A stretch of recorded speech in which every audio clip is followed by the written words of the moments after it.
Chess is a pretty old game, although it's not the oldest game or the oldest sport, if you consider it as such, but that's a debate for another time. Its modern form have been established more than 500 years ago, when the movements of the queen and the bishop have been finalized. There have been some changes regarding the rules of promotion. For example, in the beginning the pawn could only be promoted to a queen. Later on the pawn could be promoted to a piece that your opponent captured, and we had to wait until the 19th century until the rules regarding promotion became what we have today. There were also a lot of changes regarding draws, for example regarding 3-4 repetition, 50 move rule, and so on and so forth, and of course a lot of rules governing how over the board chess is played. However, the basic rules of chess, how the pieces move and how chess is played, haven't been changed for more than half a century. Therefore, it is pretty safe to say that this game that I'm about to show you is the first, recorded at least, modern chess game. It was played in 1475 in Valencia in Spain between Francesco di Castelvi and Narcisco Vignoles. Apologize if I mispronounce any of those names. Of course, we cannot be sure if this game was actually played. It could be a composition. However, it doesn't really matter. So the game begins with e4, and as of move 1 we have a completely new game. You don't say. Black replies with the Scandinavian, which it was a bit surprising for me. I was expecting that the first game would be an Italian or Rui Lopez, but no, it is Scandinavian. White takes a pawn, we have an exchange. Francesco develops its knight with tempo and the queen goes back. And this variation is still being played today in 2022. Although this move is a bit weird, it has been played before, but it's a bit odd to place your bishop in this square. However, we shouldn't judgment, they had no theory back then, they had to create the theory themselves. Black develops a knight, white does the same, and black decides to pin the knight, which in most cases is a nice move. However, as you can see from the evaluation bar, this is a blunder, I would say. For example, a very forcing line is bishop takes pawn. This is with check. And of course black will take. And then you have this fork. The king is in check and the bishop is attacked twice by the knight and the queen. So after black retreats, we take the free bishop. And we are up a piece. So that's completely winning. However, there is a better move and a more fascinating, which is knight e5, which it seems like it hangs a queen. However, if black is greedy and takes our queen, we take his king. This is checkmate. However, unfortunately Francesco didn't see any of this and he just played h3, and we had an exchange of minor pieces. And here black should have played something like c6 to protect this pawn. However, black moved the wrong pawn.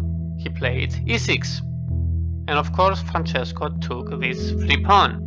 And okay, black moved his knight, now the rook is protected by the queen, but white brings more firepower. Now this pawn is hanging and this will fork the king and the rook. And okay, black should play the very passive bishop d6, defend the pawn and hope for the best. However, black decided to defend the pawn with his rook.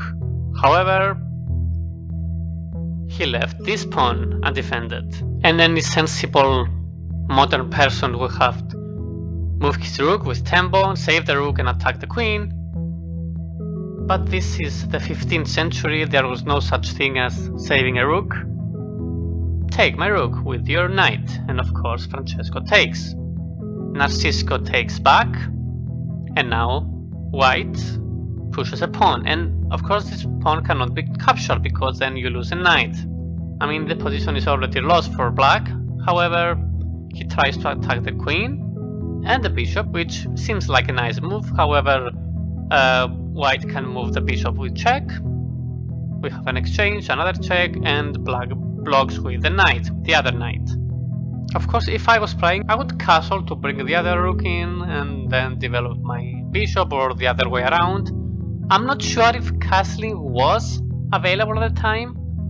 I think it was, because from what I have read, castling was already a rule even before the bishop and the queen moves were finalized. However, we will never know if maybe they didn't know that they could castle. So anyway, Francesco pushes a pawn, which is also an okay move. Black takes, and now he develops his bishop. Black does the same. White takes the open file, very sensible, and black brings out his queen. White takes this free pawn, which is not a very good move because black has this fork here.